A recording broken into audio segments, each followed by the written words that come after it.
Mes chères mesdames et messieurs, salut. Je suis ravie de vous présenter aujourd'hui ma recherche intitulée Figures mythifiées de l'Égypte médiévale dans le Tarbouch et le sémaphore d'Alexandrie de Robert Solé. Je suis docteur Noha Yahya Saïd Negm, professeure adjointe à l'Institut supérieur de la traduction des lettres et des arts, département de traduction des lettres, l'Académie des arts en Égypte. Des mythes, des civilisations, des réalités et des turbulences est imprégnée la littérature portante sur l'Égypte, qu'elle émane d'auteurs égyptiens francophones ou français. Ainsi, l'Égypte fait toujours et encore rêver les esprits, nourrissant les imaginaires collectifs par sa constellation de mythes et de légendes. Égypte fantasmée, Égypte des symboles, Égypte vue du haut des pyramides, celle cachée derrière des mouchrabéas. C'est de toute cette Égypte qu'il s'agit dans les textes littéraires comme dans toutes les autres formes d'art. Par ses aspects fascinants, par leur contraste, richesse et diversité, la vie en Égypte médiévale suggère un pluralisme culturel, religieux, linguistique et littéraire. Depuis l'arrivée de Mohammed Ali, le père de l'Égypte moderne, jusqu'au déclin de la monarchie et le départ du dernier roi égyptien, en passant par le creusement du canal de Suez.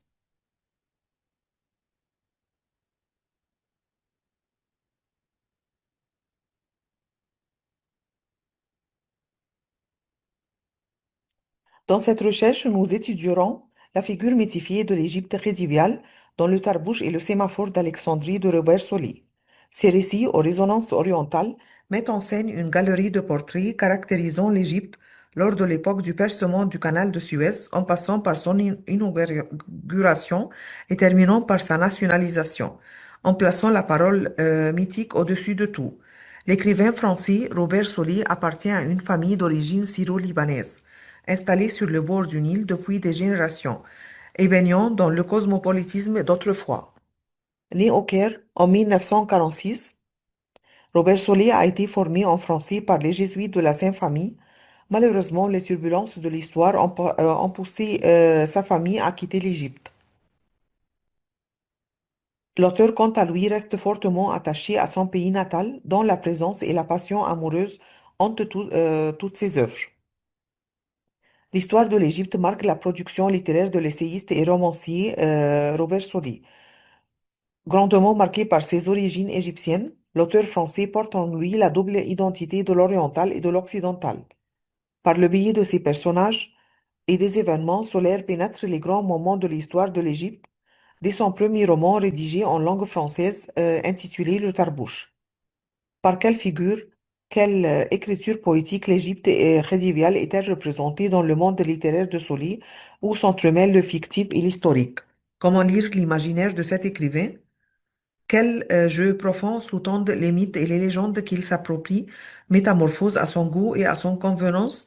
Nous tenterons de répondre à ces questions à travers l'étude de des deux chefs-d'œuvre de Robert Sully, Le Tarbouch et le Sémaphore d'Alexandrie. Dans le Tarbouch, objet, et le sémaphore, objet de notre étude, il est question des Levantins, essentiellement des Syro-Libanaises. L'auteur explicite: mes pensées se portent alors naturellement vers le paisible cimetière grec catholique du Caire, où reposent côte à côte, sous les 12 arbres centenaires, plusieurs de mes ancêtres et quelques personnages de mes romans.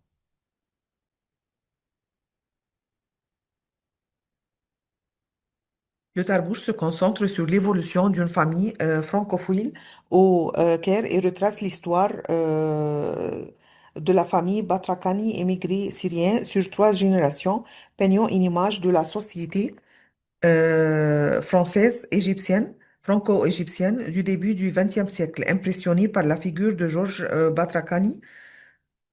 Après Le Tarbouch, Robert Solé situe son deuxième roman, Le Sémaphore d'Alexandrie, en 1994. De fait, les titres des œuvres de Ressoli renvoient en quelque sorte à l'espace ou à son organisation. Dans notre corpus, le titre laisse deviner une prédominance de l'espace historique égyptien. Ainsi, Sémaphore d'Alexandrie nous donne l'idée que le roman traite d'un des sites monumentaux célèbres à Alexandrie, puisque le sémaphore est originalement un poste d'observation du trafic maritime sur la côte et à partir duquel il est possible de communiquer par signaux optiques. avec les navires. D'ailleurs, nous sommes en face d'un nouveau sémaphore de communication, un nouveau poste d'observation et d'information. Le sémaphore d'Alexandrie est en effet un nouveau journal hebdomadaire francophone en Égypte, paru au début des années 1860. Pour ce qui est du tarbouche, ce terme signifie un couvre-chef masculin en feutre, souvent rouge, en forme de cône tronqué, orné d'un gland noir fixé sur le dessus. Le tarbouche, en effet, dans le roman, est bien plus qu'un accessoire. Il s'agit d'un symbole polysémique, un emblème national du citoyen égyptien jusqu'à l'éclatement de la Révolution en 1952. Il fait partie du paysage de l'Égypte comme ses monuments. Le tarbouche constitue la fierté de l'Égypte. Le Tarbouch expose une époque riche de l'histoire de l'Égypte, mettant en exergue les grands événements politiques et sociaux qui ont traversé ce pays. Il s'agit en effet d'une période de bouleversement majeur. Colonisation britannique, inauguration du canal de Suez, déclin de la monarchie, départ du roi Farouk, dernier roi de l'Égypte, et nationalisation. À travers une chronique familiale et des histoires d'amour, Solé expose une époque riche de l'histoire de l'Égypte, mettant en relief les grands événements politiques et sociaux qui ont traversé ce pays. Maxime, le héros de notre corpus, est fasciné par la personnalité du correspondant du journal Le Sémaphore d'Alexandrie. Grâce à lui, il va devenir le narrateur des événements qui aboutiront à l'occupation anglaise. C'est sous cette plume qui sera narrée l'histoire qui se fait au jour le jour dans cette Égypte cosmopolite. Soli met en scène les villes égyptiennes, particulièrement le Caire et Alexandrie, comme un carrefour de culture où le français est la langue de la haute société, de la culture et du commerce. Solé évoque une francophilie fervente dans l'Égypte de son enfance. Depuis longtemps, il existe des rapports affectifs entre la France et l'Égypte.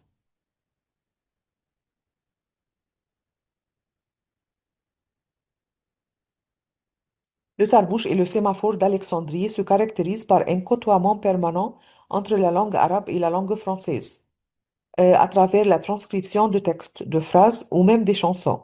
Cette notion de diglossie, célèbre dans la littérature arabe francophone, se manifeste clairement dans notre corpus, étant donné que l'auteur les parsème de termes arabes pour recréer l'atmosphère égyptienne, illustrer la couleur locale et renforcer le caractère cosmopolite de l'Égypte d'autrefois.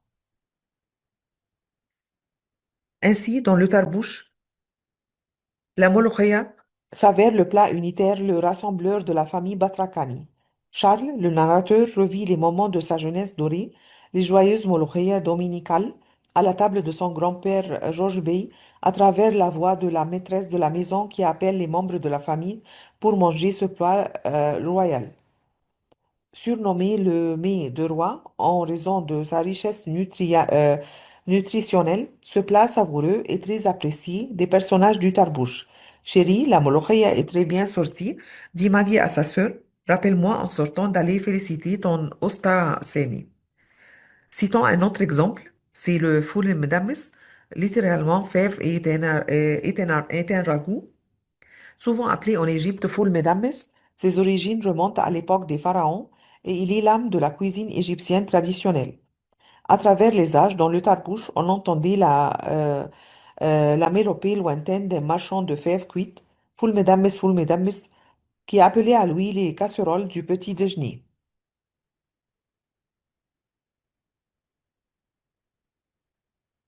Robert Soulet décrit l'Égypte prédiviale modernisée, fin 19e siècle, début 20e siècle, marquée par l'influence française et l'ambition dévorante d'Ismaïl Bacha.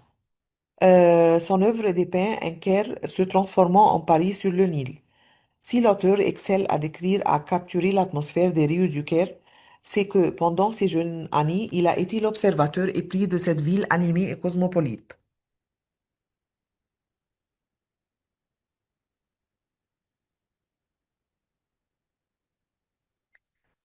En effet, Soli tente d'insérer quelques moments historiques pour mieux envisager le lien entre l'espace et l'histoire. Le sémaphore d'Alexandrie, par exemple, représente un panorama spatial de plusieurs villes pluriethniques avec toute leur solennité.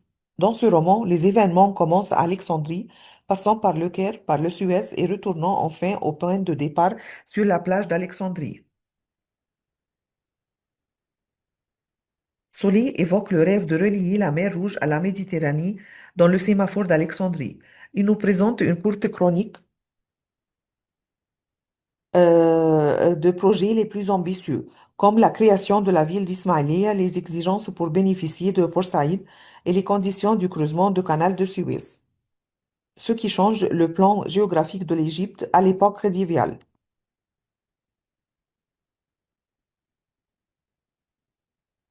Si Robert, euh, Si Robert a relaté en détail l'histoire du creusement du canal de Suez dans le sémaphore d'Alexandrie, il consacre son roman Le Tarbouche à décrire la cérémonie de l'inauguration du canal de Suez. Selon le côté réel, le khedive Ismaïl, à l'apogée de son règne, a songé faire une célébration mondiale à l'occasion de l'inauguration du canal en vue de démontrer à ses visiteurs étrangers que le Caire ressemble aux capitales européennes.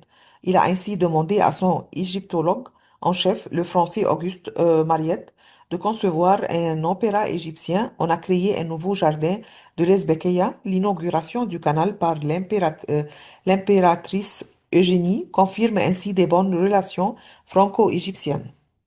Selon le côté fictif, l'auteur présente dans Le Tarbouche, à travers une chronique familiale, cette scène où Charles relate l'histoire de son ancêtre, Elias, qui raconte à son tour à ses enfants des histoires amusantes lors de leur promenade du dimanche, dont celle de l'inauguration du canal de Suez en 1860. Par le long périple qu'il nous fait revivre à travers les souvenirs de ces narrateurs, Solé nous permet d'observer l'image de l'Égypte médiévale marquée par la culture française sous un jour nouveau.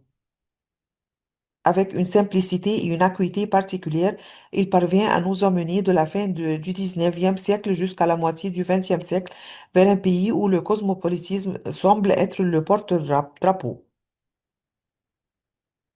Merci beaucoup pour votre attention et au revoir.